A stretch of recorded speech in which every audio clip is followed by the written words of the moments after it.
Muchas bendiciones, hermanos católicos y amigos. La paz del Señor esté con cada uno de ustedes. Y gracias por escucharnos por este canal Defiende tu Fe Católico. Mi nombre es Oscar. Un saludo para todos ustedes y gracias por su apoyo. También recordándote que puedas suscribirte a nuestro canal y los que aún no lo han hecho, los invito a que lo hagan. También dale like al video para que YouTube lo pueda recomendar y así muchas personas verán y es una manera de poder evangelizar. Bueno, los invito a que hagamos esta oración y lo vamos a hacer en el nombre del Padre, del Hijo y del Espíritu Santo. Amén. Dios te salve María, llena eres de gracia. El Señor es contigo. Bendita tú eres entre todas las mujeres y bendito es el fruto de tu vientre, Jesús. Santa María, Madre de Dios, ruega por nosotros pecadores, ahora y en la hora de nuestra muerte. Amén.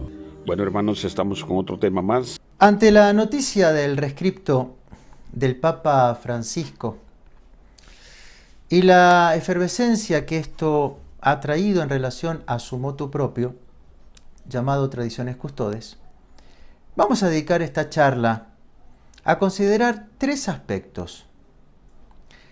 En primer lugar, el rescripto. En segundo lugar, la política vaticana. En tercera instancia, el juicio moral sobre la materia. En primer lugar, entonces, el rescripto del Papa Francisco. Conviene que comencemos haciendo un breve resumen, una breve síntesis, recordando la sucesión y el contenido de los hechos, para luego, sí, considerar el rescripto de Francisco y sus consecuencias. Veamos el historial. ¿Qué sucedió en estos últimos años? Benedicto XVI sacó un motu propio llamado Traditiones Summorum Pontificum, el 7 del 2007, 7 de julio. Pero lo acompañó, como es la costumbre, una carta a los obispos explicatoria. ¿Qué decía en síntesis la carta que él le presenta a los obispos? ¿Y qué decía su motu propio, Summorum Pontificum? Veamos. En la carta leemos: es lícito celebrar el sacrificio de la misa según la edición típica del misal promulgada por Juan XXIII en 1962. Y que este misal no ha sido nunca, remarcaba, jurídicamente abrogado y por consiguiente, en principio, ha quedado siempre permitido. En discusiones se expresó el temor de que una más amplia posibilidad del uso del misal de 1962 podría llevar a desórdenes e incluso a divisiones en las comunidades parroquiales. Pero, agregaba, tampoco este temor me parece realmente fundado. Asimismo decía, lo que para las generaciones anteriores era sagrado, también para nosotros permanece sagrado y grande, y no puede ser totalmente prohibido o incluso perjudicial. Es algo de sentido común. Por fin, si surgiera algún problema que el párroco no pudiera resolver, entonces el obispo del lugar podrá siempre intervenir. ¿Qué decía su motu propio y ya no la carta de presentación? Algunas cosas de estas y otras más. A saber, en el artículo primero, Es lícito celebrar el sacrificio de la misa según la edición típica del misal romano de Juan 23, de 1962, ya que nunca se ha abrogado. En relación al Novus Ordo Missae, agregaba: estas dos expresiones de la lex orandi de la Iglesia no llevará en forma alguna a una división de la lex credendi, de la ley de la fe, ya que de hecho, afirmaba él, son dos usos de un único rito romano. Luego volveremos sobre esta frase para ver lo que sostendrá el Papa Francisco y lo que siempre sostuvo nuestra congregación, la Fraternidad San Pío X. En el artículo segundo, en las misas celebradas sin pueblo, todo sacerdote católico de rito latino, tanto secular como religioso, puede utilizar el misal editado por el Papa Juan XXIII. Para dicha celebración, el sacerdote no necesita ningún permiso, ni de la Santa Sede, ni tampoco de su ordinario. ¿Estas cosas se cumplieron? Claro que no. Artículo 3. Las comunidades de los institutos de vida consagrada y las sociedades de vida apostólica, de derecho pontificio como de derecho diocesano, que deseen celebrar la Santa Misa, a la que se refiere el artículo de la edición del misal, lo pueden hacer en sus oratorios, en la celebración conventual, sin dificultad. El artículo 4 dice que también pueden ser admitidos los fieles que lo pidan voluntariamente. Artículo siguiente va a hablar de los lugares. En las parroquias, donde haya un grupo de fieles adheridos de manera estable a la tradición litúrgica, el párroco, otra vez el párroco, no el obispo, acogerá de buen grado su petición de celebrar la misa según el misal antes citado. La celebración puede tener lugar en los días feriales, los domingos o también festividades. Y el parágrafo 3 de este artículo afirmaba que el párroco permita también a los fieles y a los sacerdotes que soliciten la celebración en circunstancias particulares, como matrimonios, exequias o celebraciones ocasionales, por ejemplo, las peregrinaciones. Y por fin, y saltamos al último artículo, al 9, el párroco, tras haber considerado todo atentamente, puede conceder la licencia para usar el ritual precedente en la administración del bautismo, del matrimonio, de la penitencia o de la unción de los enfermos, si lo requiere el bien de las almas. El parágrafo 2 era para los obispos, que pueden utilizar el ritual para las confirmaciones. Y el 3, los clérigos constituidos in sacris, el lícito usar el breviario romano promulgado por Juan XXIII. Y ahí tenemos una síntesis de el motu propio del Papa Benedicto XVI, Sumorum Pontificum. Pasaron unos años, y estamos en una fiesta triste para la aparición de otro nuevo motu propio. 16 de julio, Día de la Virgen del Carmen del 2021, y aparece el motu propio del Papa Francisco llamado Traditionis Custodes, los guardianes de la tradición. Y con este título viene el contenido paradojal. a los guardianes, a los custodios de la tradición, les va a tocar restringirla cada vez más. ¿Qué dicen algunos los artículos principales? El primero, los libros litúrgicos promulgados por Pablo VI y Juan Pablo II, en conformidad con los decretos del Concilio Vaticano II, son la única expresión de la ley orandi, de la ley de la oración del rito romano. Queda abrogado, por lo tanto, lo indicado por Benedicto XVI en el Summorum Pontificum.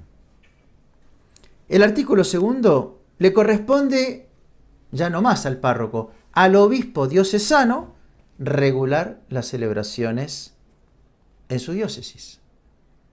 El tercero, parágrafo primero, y seguimos ajustando tuercas.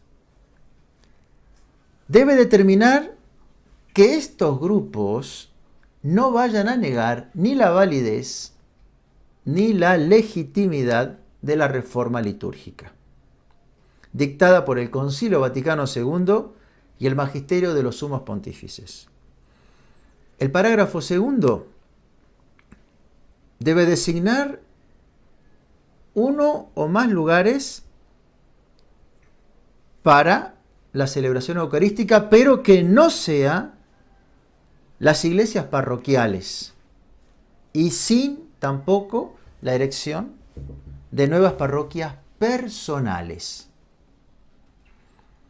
El parágrafo sexto debe cuidar, ese es el término, cuidar, de no autorizar la creación de nuevos grupos.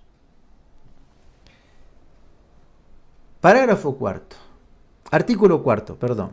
Los sacerdotes ordenados después de la publicación del presente motu propio, que deseen celebrar el viejo misal, deberán presentar una solicitud formal al obispo diocesano, quien, a su vez, consultará a la sede apostólica antes de conceder la autorización.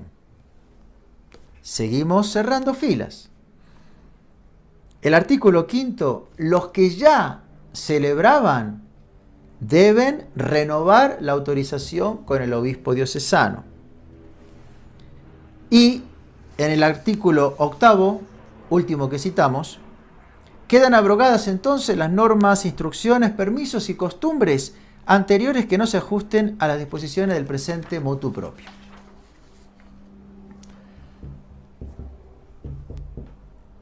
...16 de julio 2021... un año y medio atrás.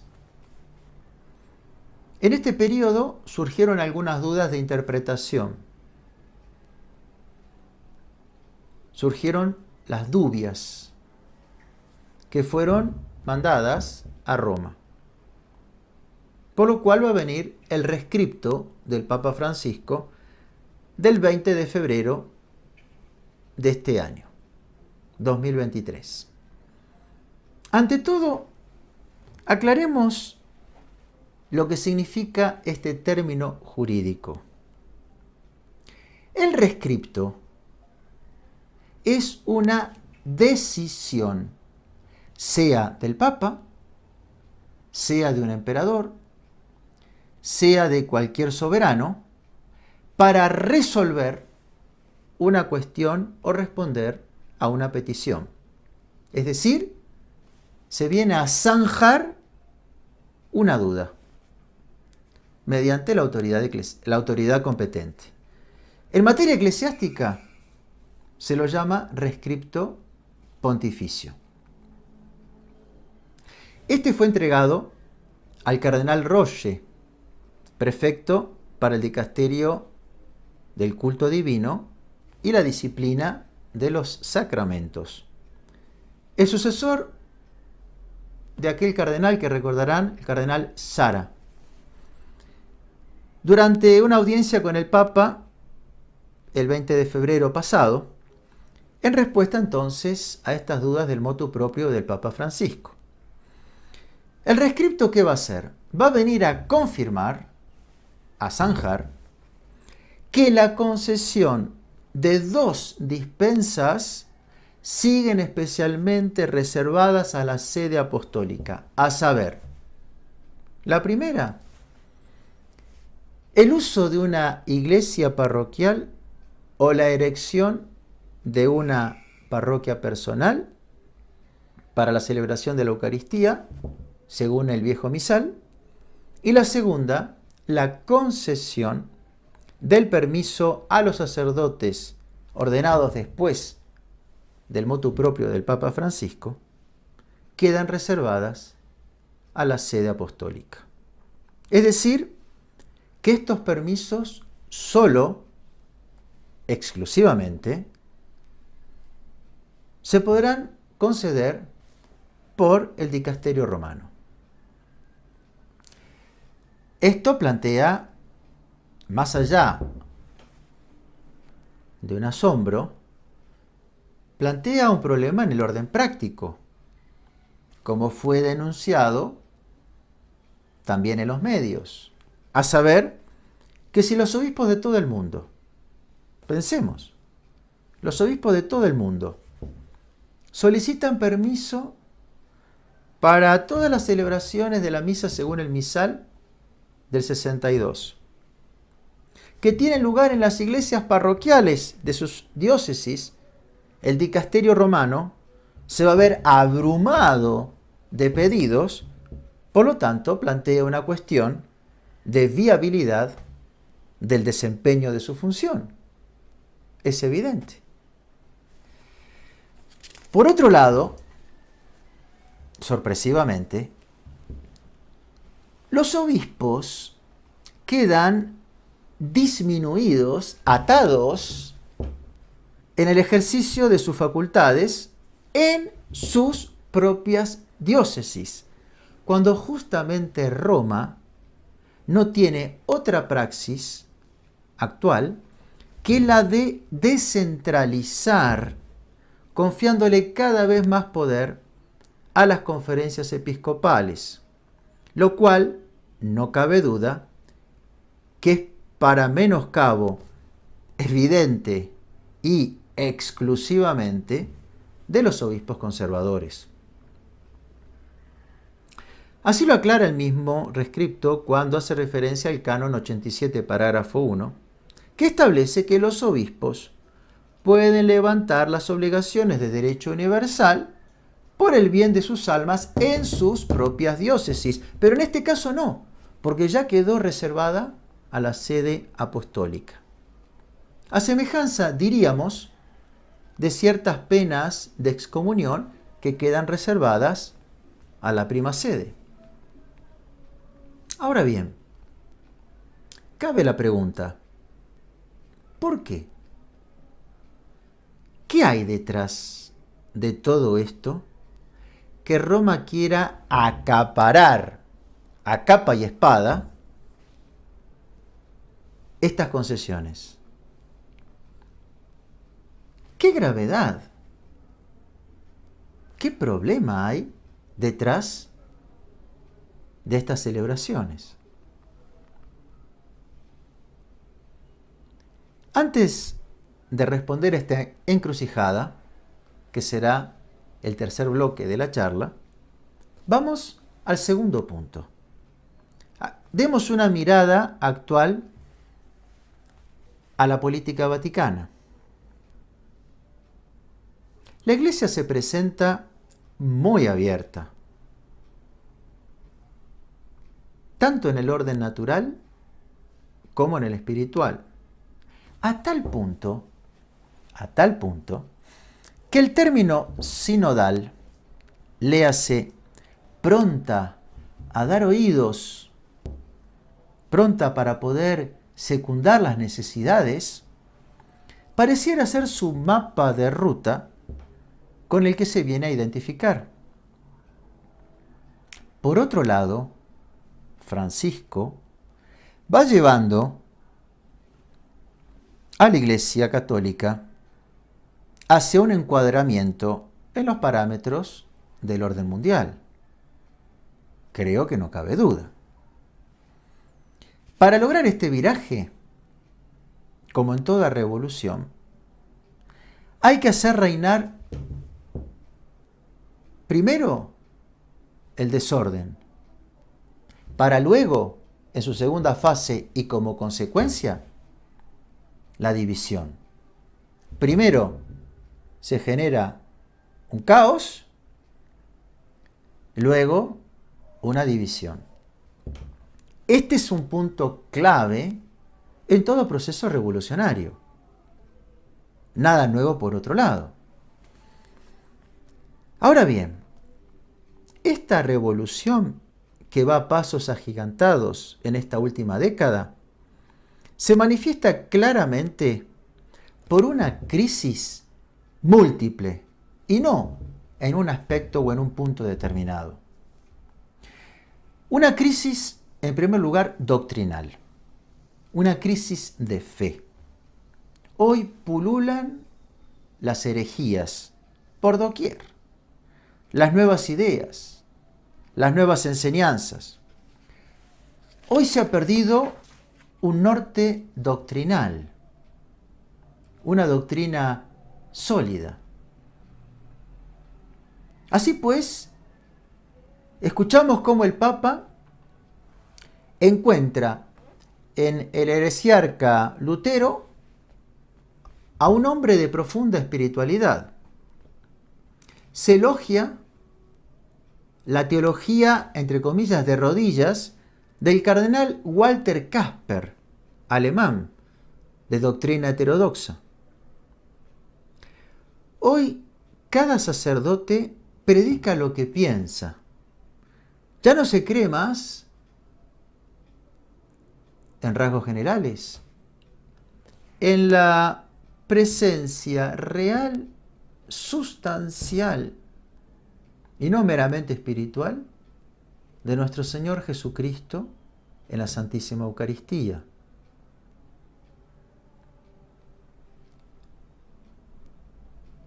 Hoy ya no se cree más en el demonio, en el infierno. ¿Cuántas veces se predica sobre el pecado y su malicia?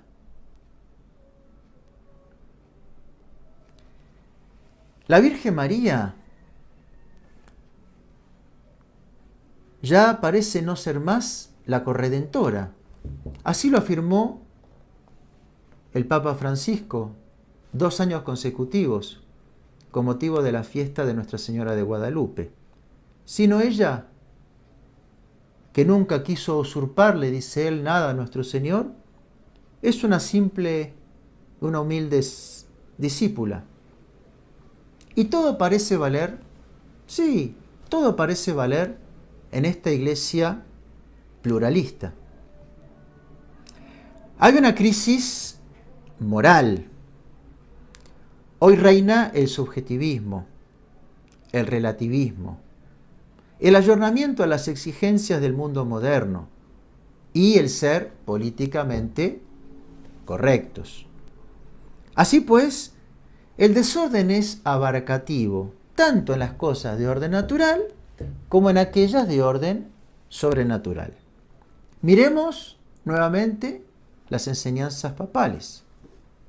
Los concubinatos fueron equiparados en sus efectos sacramentales a los matrimonios legítimamente constituidos, desarticulando el orden moral natural familiar con su famosa Amoris Laetitia. San Pablo, como el Papa Francisco, ambos se pronunciaron sobre personas que, entre otros desmanes, usaban sus cuerpos en contrapartida con el orden natural, con la inclinación de la naturaleza.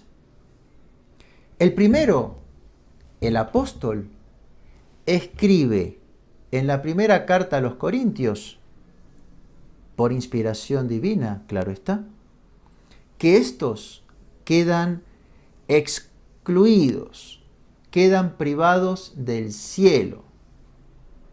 Mientras que el segundo, el Papa, al comenzar su pontificado, escandalizó con aquella frase mentada: ¿quién soy yo para condenarlos?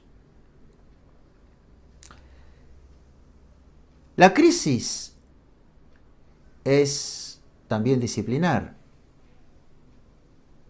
En relación al tema de Marras, hemos visto el año pasado el escándalo, la insubordinación y la actitud desafiante de la Conferencia Episcopal Alemana, bendiciendo a un centenar de parejas homosexuales en su territorio, sin que Roma haya alzado la voz, ni menos sancionado a los responsables.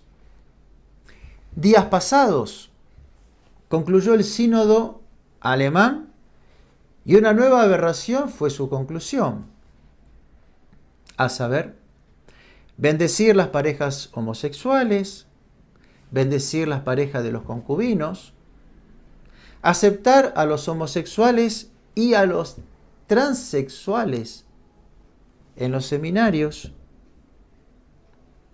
la teoría del género y la aprobación de las mujeres en la administración del bautismo, en la administración del matrimonio y que también ellas puedan predicar en las misas.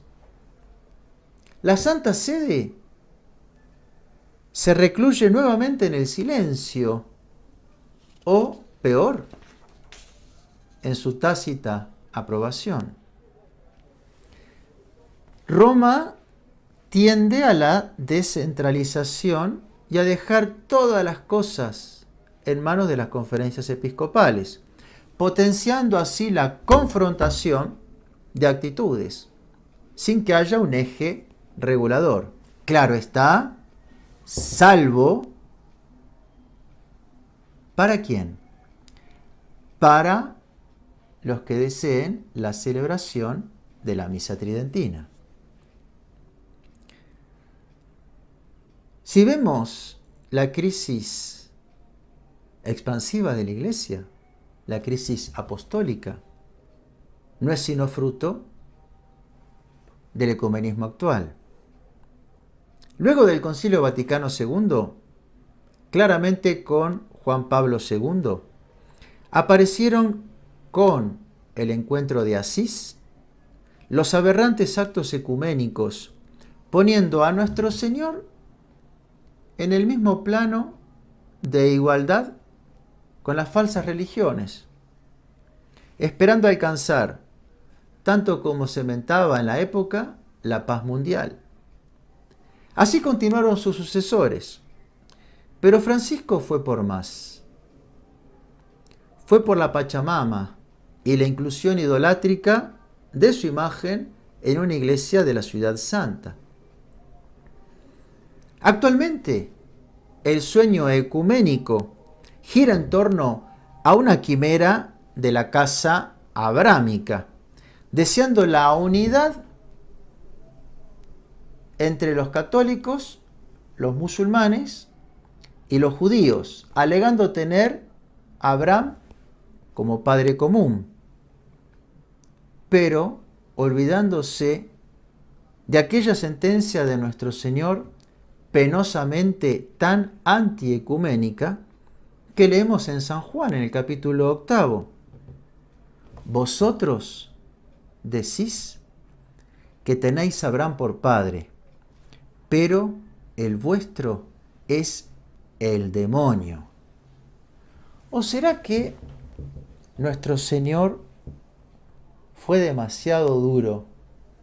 Peor, ¿habrá sido injusto al decir esto?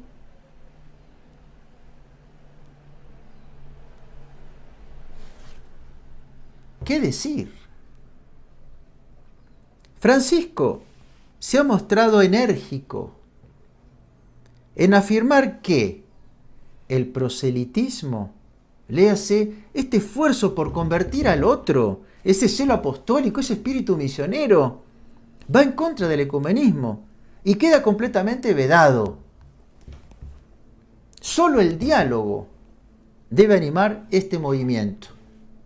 No sea cosa que se falte a la caridad. En síntesis, un ecumenismo que abre las fronteras a la religión mundial y sincretista y prepara como caldo de cultivo no otra cosa, sino la venida del anticristo. Por ese despeñadero va Roma y se propone, por pena, como ejemplo a imitar, tal como lo hemos visto en algún país de América Central, una ceremonia indigenista, una ceremonia al estilo de la Pachamama. Si vemos la crisis litúrgica, las conferencias episcopales son favorecidas por las descentralizaciones de Roma en esta materia, tal como lo preveía el documento Sacrosanctum Concilium del Vaticano II, salvo, nuevamente, para el rito bimilenario de la misa de siempre, como en la actualidad. Hoy la liturgia está abierta a cualquier inculturación paganizante y llena de ocurrencias. Una liturgia, diríamos, sin fronteras. Bien podríamos afirmar que no hay dos misas Novus Ordo iguales, ni aquí ni en ningún lado. ¿Por qué? Porque todo depende de la originalidad del que preside la ceremonia.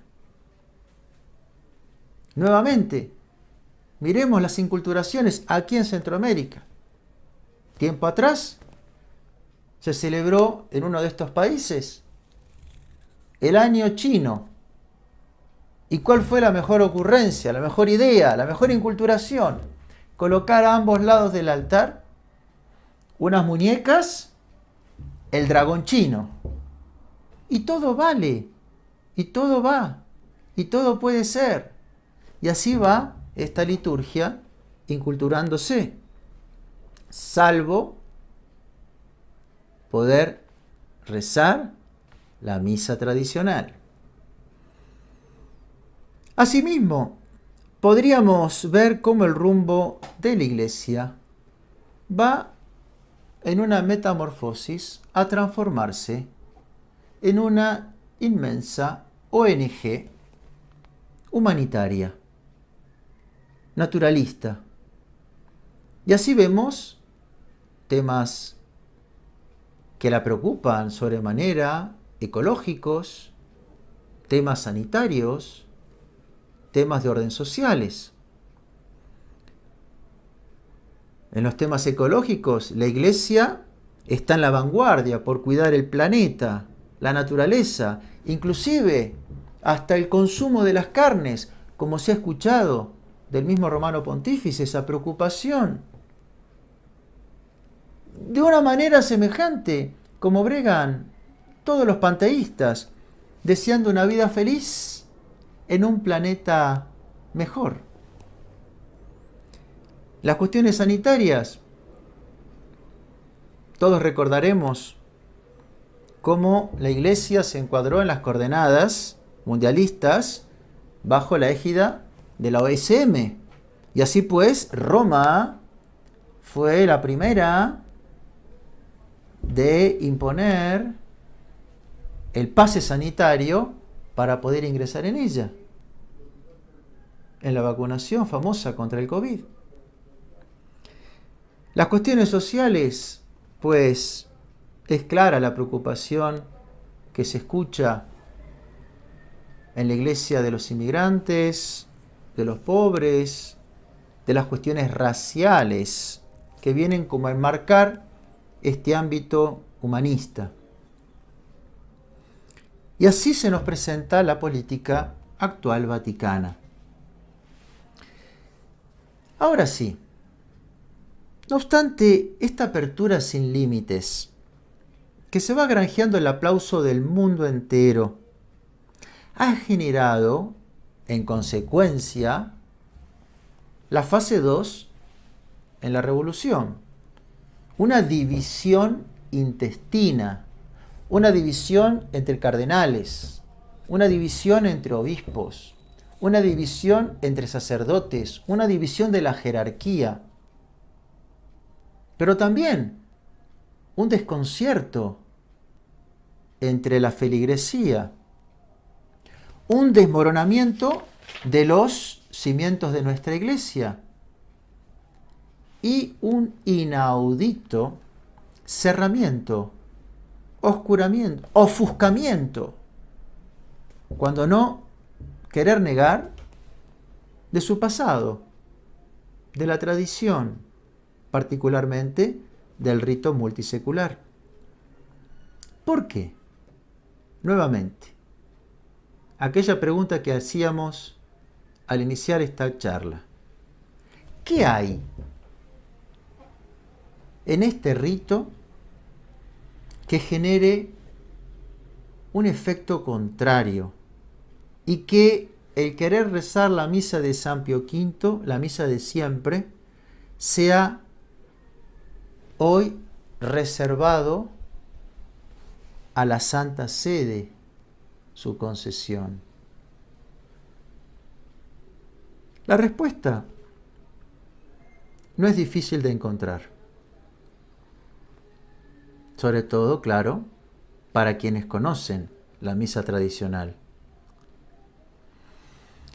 Esta misa encierra 2000 años de tradición, porque llega a los mismos apóstoles, a nuestro Señor Jesucristo, llega a su cruz del Viernes Santo, en donde venció a Satanás y nos alcanza la redención, haciendo nuevas, como dice el Apocalipsis, todas las cosas. Esta misa, que es divina y no humana como el Novus Ordo, pide una doctrina, una moral y un sacerdocio bien determinados. Pide una iglesia que sea contraria a todo lo que hoy vemos y sufrimos. Y la jerarquía eclesiástica actual lo sabe perfectamente. La misa tridentina está llena de unción sobrenatural. No es sincretista ni tampoco ecuménica, sino que da gloria a la Santísima Trinidad, al Dios verdadero. Renueva el sacrificio redentor y es una barrera doctrinal, es un muro contra las herejías, cosas que hoy, claro, no se quieren escuchar. Una misa que está fundada en la roca sólida e inconmovible, porque el dogma católico así lo es. En contrapartida, la fe del modernista, arenosa, que en el sentimiento religioso su base es. Una misa que predica una moral objetiva, que proviene de la ley divina, que proviene del decálogo, que proviene de la ley evangélica, y no de una moral de circunstancias, como se la llama y enseña en la actualidad. Una misa cuya doctrina teológica y moral están hermanadas, ajenas ambas al error del subjetivismo y del relativismo actual. Una misa que tiene una espiritualidad que impregna, que marca toda la vida del cristiano y no simplemente el día de la asistencia dominical. Una misa que transforma las almas, fundada en la unión con nuestro Señor, en el valor salvífico del sacrificio y del celo apostólico. Una misa que reclama un sacerdocio que trate lo sagrado como se lo debe administrar, que esté dispuesto a darlo todo por las almas, que haga un diagnóstico del mal espiritual y sepa su remedio poner sin importarle el que dirán. Entonces, mis queridos amigos, entonces se entiende el miedo, el rechazo que a esta misa sus opositores le tienen. Y tan contentos y enceguecidos con el Novus Ordo están, porque lo tradicional se da de fauces a todo lo que ahora se predica, se profesa y se viene a proyectar. El Papa Francisco, ustedes también lo recordarán, en una entrevista a la prensa española, así lo decía, así se molestaba al ver cuántos sacerdotes jóvenes esta misa quieren rezar y no puede ser. En vez de reconsiderar el por qué, se impone la férrea autoridad, la que brilló y la que brilla por su ausencia en la germana conferencia episcopal. ¿Será más grave? Nos podemos preguntar. Sí, ¿será más grave rezar esta misa que bendecir a una pareja homosexual? ¿Será que si se lo hace, se lo pondrá en el mañana como delito de excomunión, puesto que ya la concesión de su rezo reservada a la sede apostólica está? El Papa Benedicto XVI, en su motu propio, lo hemos escuchado, decía que tanto la misa nueva como la tradicional eran dos formas de la única ley de la oración, ley de la Iglesia. Francisco negó esta afirmación, diciendo que solo lo es el Novus Ordo. Pues la fraternidad sacerdotal San Pío X, a su vez, niega ambas afirmaciones, sosteniendo y afirmando y argumentando que solo la misa de San Pío V es la verdadera ley de la oración y de la creencia católica, ya que aquella otra lleva consigo la condena de aquellos cardenales Ottaviani, jefe del Santo Oficio en la época de Pablo VI, y del cardenal Bacci, cuando escribieron en el breve examen crítico del Novus Ordo Missae, de la misa de Pablo VI, que se aparta de manera impresionante, en conjunto, en el todo, como en detalle, en la parte, ¿de qué cosa? De la teología católica de la Santa Misa, cual fue formulada en la 22ª sesión del Concilio de Trento, el cual, al fijar definitivamente los cánones del rito, levantó una barrera, un muro, contra todas las herejías que puedan menoscabar la integridad del misterio. Para ir cerrando esta exposición del día y para aquietar las almas que tal vez puedan haber sido turbadas, digámoslo una vez más, como cuando dimos la charla que está en la web y la pueden encontrar, sobre el motu proprio Traditionis Custodes. El motu propio de Francisco y ahora su rescripto se orientan al Summorum Pontificum, pero no tocan ni menoscaban ni la bula Quo Primo Tempore del Papa San Pío V de 1570, ni menos aún el rito multisecular. que nunca fue abrogado, tal como lo reconociera el Papa Benedicto XVI y ya en su momento el mismo autor de la reforma litúrgica, como fue Monseñor Aníbal Buñini. El rito de la misa en derecho canónico se conoce como una costumbre inmemorial, que por sí tiene fuerza de ley, y como tal ya estaba protegido y regulado antes de la sanción de dicha bula, que a su vez contiene un privilegio también inmemorial. Es decir, que nos encontramos con una costumbre inmemorial, bimilenaria, el rito, y a su vez tenemos una bula que conlleva un privilegio inmemorial, que es la concesión que hace el Papa San Pío V en su bula, a saber, por autoridad apostólica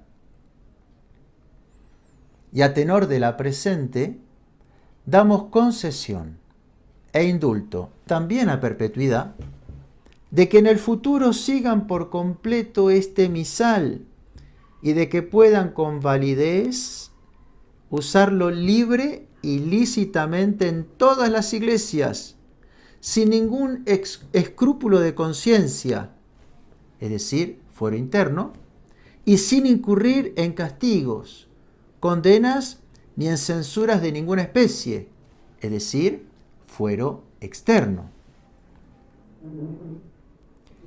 Como afirmaba nuestro superior general, el padre Pallarani, dos misas han fundado dos religiones, dos iglesias. Cada vez esto más claro está. Esta persecución, no dudo, arreciará cada vez más fuerte contra todos los que quieran defender y vivir de la misa de nuestros padres, de su fe y de su moral. Nuestro momento es histórico, ciertamente, y debe causar envidia a los santos del cielo, a un San Pío V, a un San Pío X, a un Padre Pío de Pietrelcina, que la misa nueva nunca la rezó, a nuestro venerado fundador, Monseñor Marcel Lefebvre, que todos ellos de nuestro lado están. Sigamos fieles bajo la Stella Maris, que es la guardiana, que es a quien nos hemos encomendado desde el primer día en nuestra casa autónoma, a la estrella del mar. No perdamos el coraje, ni tampoco vayamos, por Dios, a claudicar, que ella será nuestro faro seguro y protector en esta noche de esta terrible tempestad. Así pues, entonces, mucho ánimo, Dios me los bendiga, será hasta nuestra próxima ocasión. No te olvides de suscribirte a nuestro canal. Dale like al video para que YouTube lo pueda recomendar a otras personas y activa la campanita de notificaciones. Deja tus comentarios y nos vemos en un próximo video. Bendiciones.